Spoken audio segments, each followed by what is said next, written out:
Welcome to Quickshots. Good afternoon or morning, everyone. Welcome to the Quickshots with your host, James Fitzgerald, and I'm joined by a very special guest making his debut after more than 40 years in the real estate industry.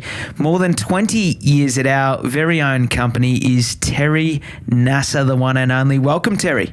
Thank you, James. It's a pleasure to be with you tonight or today or this morning, whenever you're listening to this. And it really is my absolute pleasure to be here and help you out.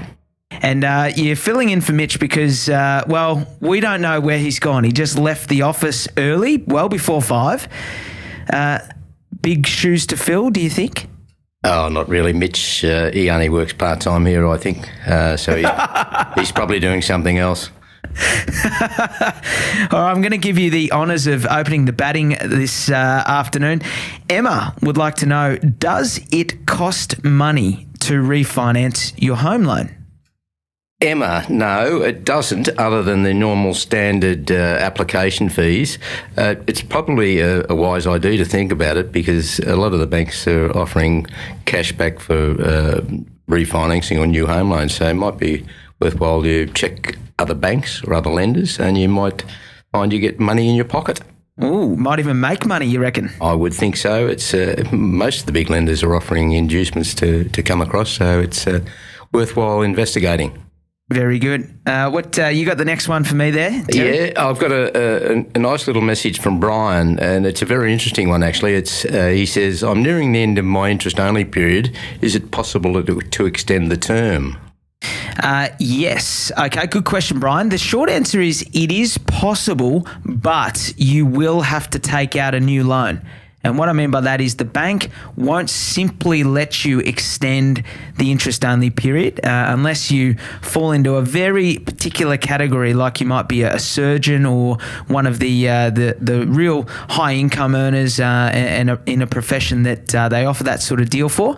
For most people, regular Joes like myself and potentially you're going to have to either go to the bank and take out a new loan with a new 5-year interest-only period, or you may have to change banks. My tip, Brian, would be if you are wanting interest only and you've already had an interest only period, I think you're very well advised to go and see a broker because they will understand the best way to approach that, because it's often how you pitch it and how you present it to the bank that really matters in that instance, but it can be done.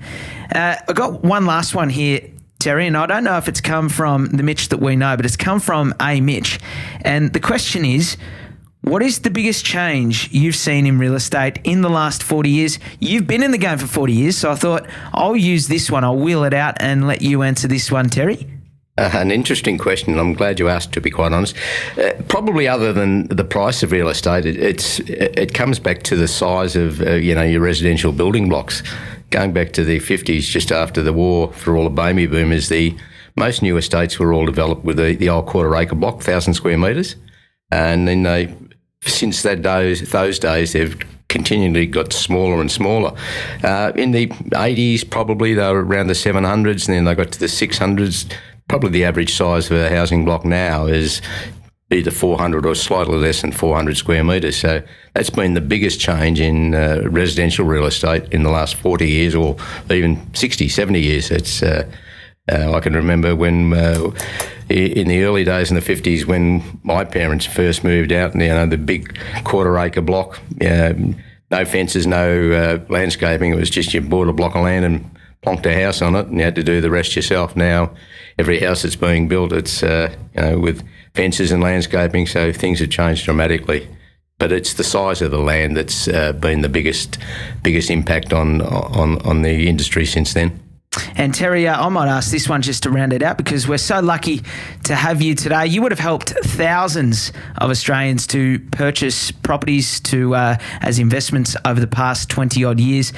The question is, what is your advice to someone? Because a common question I get is, am I better off buying a 400 square metre block or a 300 square metre block? In different areas, of course. What do you generally sort of give in the way of advice or feedback to people to help them make the best decision? The first piece of advice I always give them is buy when you can The second piece of advice is to investigate the possibilities of what the zoning is for the local councils, whether you can subdivide, whether you can put a granny flat subdivide or whatever in the future. But the most important thing is don't wait for tomorrow. The best time to buy real estate is yesterday. When you can afford it, buy it. Simple. Very good. Terry, been an absolute pleasure to have you on the podcast. Can't believe you haven't done this before. You're an absolute natural. Guys, let us know if you want Terry back. We'll try and wheel him in, see if we can try and pinch him in once or twice more throughout the year. Thanks again, guys, for listening. And Terry, thank you. James, my pleasure. And I am used to opening batting, so Mitch can drop down the order. Thanks for listening to another episode of The Double Shot with your favourite cousins, Alex and James Fitzgerald. If you've got a burning question or something we absolutely need to talk about on the pod, please write to us. Both of our emails are in the show notes. For little real estate tidbits and a little bit of banter, okay, a lot of banter, you can follow us on the gram. Our handle is thedoubleshot.podcast. That, my friends, is thedoubleshot.podcast. Until next time, think of us when you sit back and sip your next double shot.